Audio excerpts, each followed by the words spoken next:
Assalamualaikum warahmatullahi wabarakatuh. Hai Sobat IPA, jumpa lagi bersama Kak Elvin. Dan di kesempatan kali ini kita akan belajar tentang gerak benda dan makhluk hidup di sekitar kita. Nah Sobat sekalian, kalau kita berbicara tentang gerak suatu makhluk hidup, contohnya manusia ya, pastinya kita pernah melihatnya. Nah, lantas pernahkah kamu melihat makhluk hidup yang lain, contohnya tumbuhan dan hewan? Apakah dia bergerak? Ya, pada umumnya gerak hewan terlihat nyata karena memiliki alat gerak dan dia dapat berpindah tepat. Namun, kalau kita perhatikan pada tumbuhan, kita seringkali melihatnya tidak bergerak, walaupun pada kenyataannya tumbuhan itu dapat bergerak adik-adik. Nah, pergerakan tumbuhan ini tidak terlihat nyata atau seringkali tidak kita sadari pergerakannya. Nah, walaupun demikian, tumbuhan masih tetap dapat bergerak adik-adik. Nah, lantas kemampuan untuk bergerak, nah ini merupakan salah satu ciri dari makhluk hidup. Nah, oleh karena itu hari ini kita akan belajar tentang sistem gerak pada makhluk hidup. Dan di bagian yang pertama ini kita akan mempelajari tentang sistem gerak pada manusia.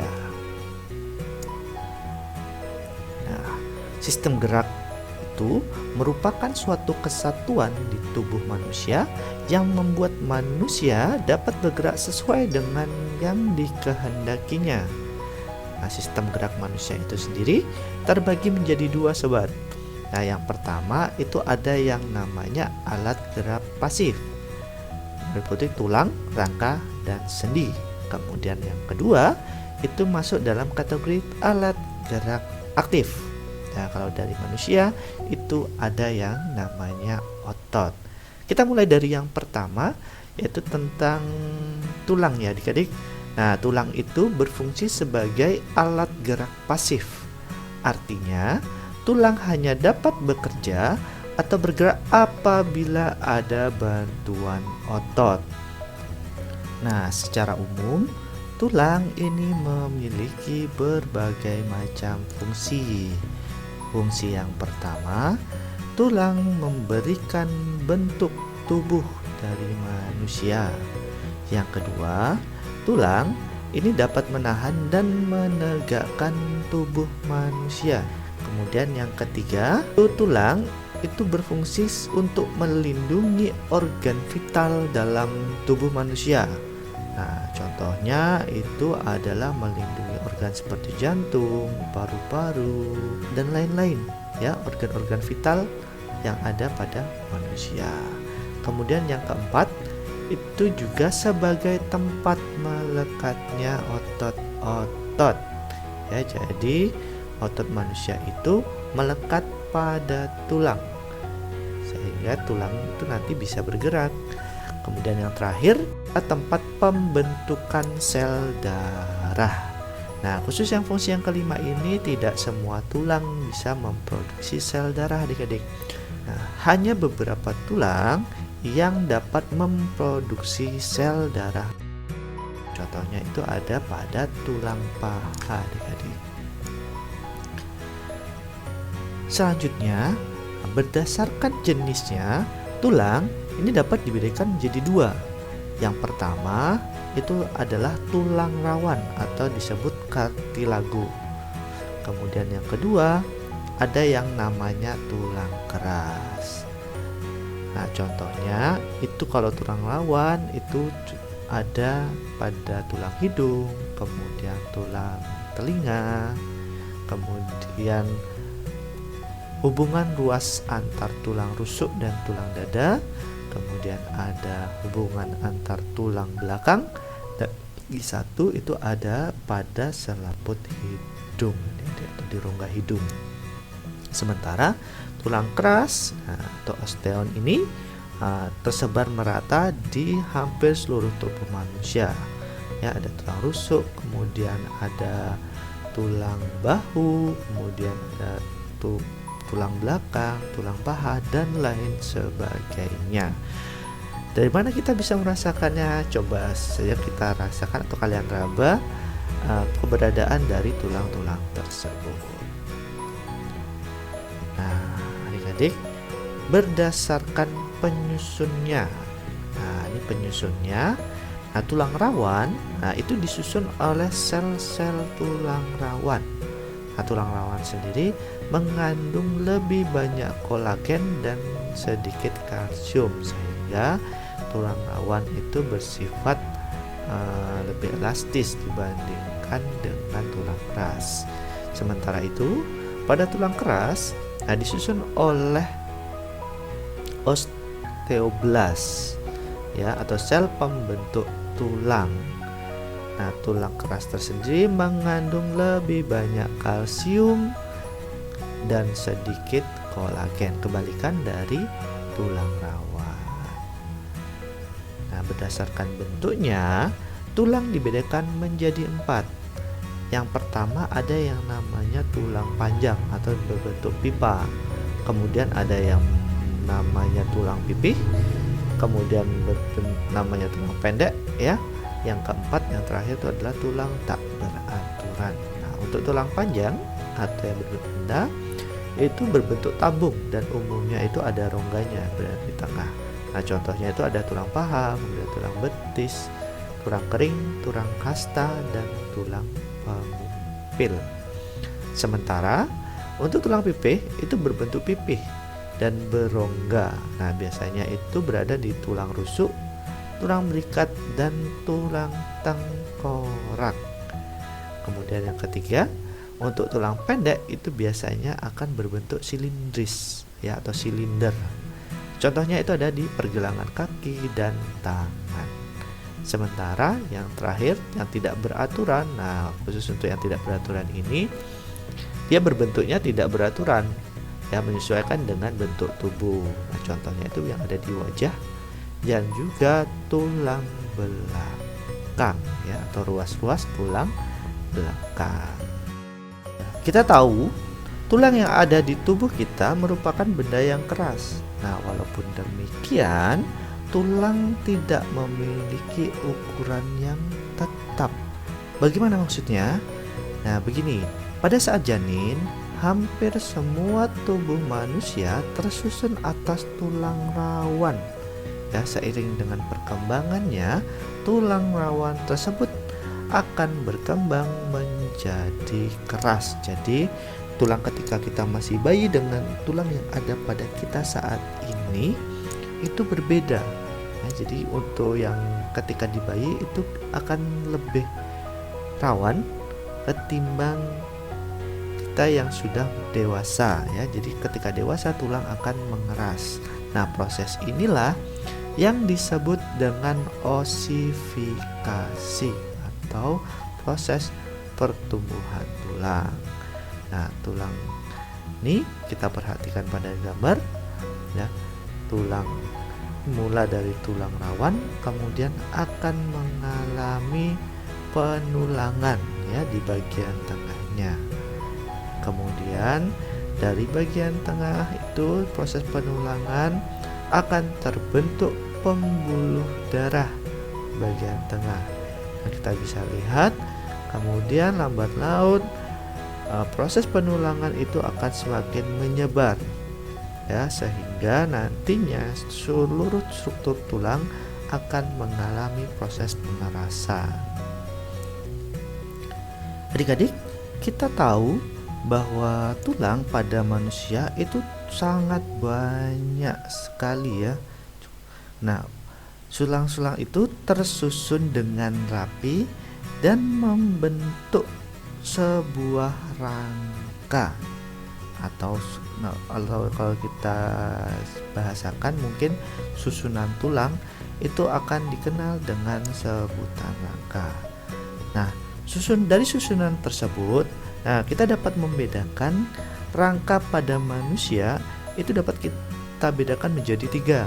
Yang pertama, rangka penyusun tengkorak ya, yang ada di kepala, kemudian rangka badan yang ada di badan kita ya, kemudian yang terakhir itu ada yang namanya rangka anggota gerak atau susunan tulang yang menyusun lengan atau tangan dan kaki manusia.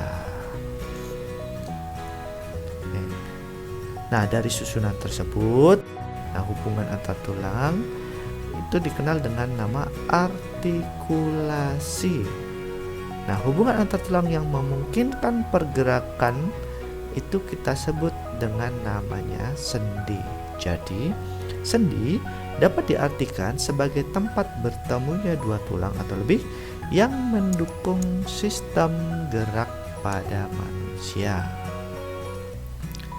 Nah, sendi sendiri itu terbagi menjadi 3. Yang pertama ada yang namanya sendi mati atau yang namanya sinartrosis.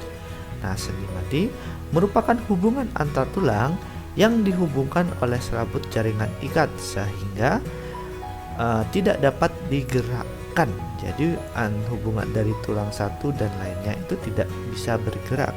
Nah, contohnya itu adalah hubungan antar tulang tengkorak atau istilahnya sutura. Kemudian ada yang namanya sendi kaku atau amfiartrosis. Nah, di sendi kaku ini merupakan hubungan antar tulang yang dihubungkan oleh kartilago, di mana hubungan atau sendi tersebut memungkinkan gerak namun secara terbatas. Nah, contohnya di sini ada yang namanya sendi antar ruas tulang belakang, kemudian sendi antar tulang betis dan tulang kering.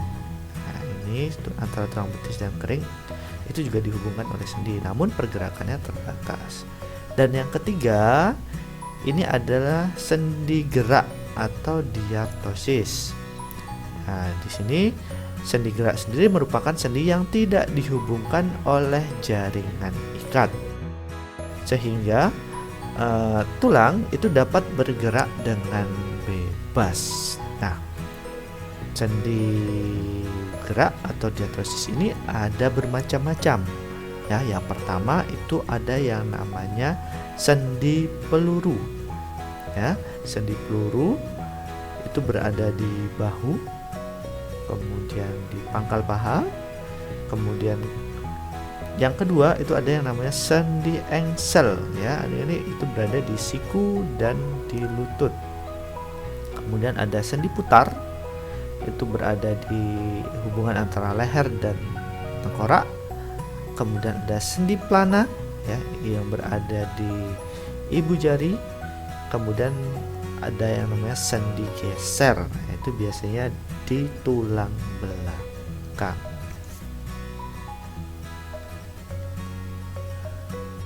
Selanjutnya kita akan bahas terkait dengan otot. Nah, tadi sudah dijelaskan otot ini disebut sebagai alat gerak aktif. Karena apa? Karena otot itu dapat berkontraksi. Ya, otot inilah yang menggerakkan tulang sehingga tubuh manusia dapat melakukan gerak. Nah, otot sendiri terbagi menjadi 3. Yang pertama ada yang namanya otot polos. Nah, perhatikan di gambar. Otot polos itu memiliki satu inti. Ya, otot ini bekerja di luar kesadaran manusia atau tidak diperintah otak, dan biasanya terdapat pada saluran pencernaan, pembuluh darah maupun berada di dinding rahim. Nah, otot yang kedua itu namanya otot lurik, ya. Bentuknya kalian dapat lihat seperti di gambar. Nah, otot lurik sendiri ini berbeda dengan otot polos. Ya, kalau otot polos memiliki satu inti, maka otot lurik yang memiliki banyak inti.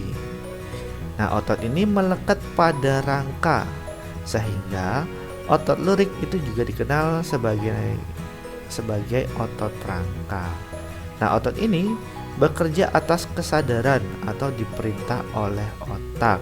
Jadi, ketika kita bergerak, ya, ketika kita melompat, kemudian berlari dan lain sebagainya, nah, yang bekerja itu adalah otot lurik. Nah, selanjutnya itu ada yang namanya otot jantung, adik-adik. Nah, sesuai namanya, otot ini hanya berada pada jantung manusia. Nah, otot ini memiliki inti yang banyak ya, dengan bentuk menyerupai lurik ya, namun bercabang. Nah, otot ini bekerja secara otonom atau tanpa kesadaran. Artinya tanpa diperintah oleh otak kita atau tanpa kesadaran, otot ini akan terus bekerja atau terus bergerak ya. Coba kita bayangkan apabila jantung kita itu dalam keadaan tidak bergerak, jantung kita tidak bergerak gitu, nah itu bisa menyebabkan hal yang fatal ya. Oleh sebab itu, tanpa diperintah pun jantung ini akan terus memompa atau berdetak ya, adik. Nah, ini juga termasuk keistimewaan dari otot jantung. Baiklah adik-adik, kita sudah belajar terkait dengan sistem gerak pada manusia. Perlu diingat, sistem gerak pada manusia itu ada yang namanya tulang sebagai alat gerak pasif ya. Kemudian dari tulang tersebut tersusun dengan rapi membentuk sebuah rangka, yang mana dari hubungan antar tulang-tulang tersebut dihubungkan dengan yang namanya sendi. Dan yang bergerak aktif atau yang memberikan gerakan itu ya, mengontrol gerakan, itu ada pada otot manusia, yang mana otot-otot itu berfungsi dalam menggerakkan tulang. Baik adik-adik, ini sedikit materi singkat terkait dengan sistem gerak pada manusia. Untuk sistem gerak yang lain kita akan bahas di pertemuan yang akan datang. Untuk itu, Alvin mohon pamit. Assalamualaikum warahmatullahi wabarakatuh.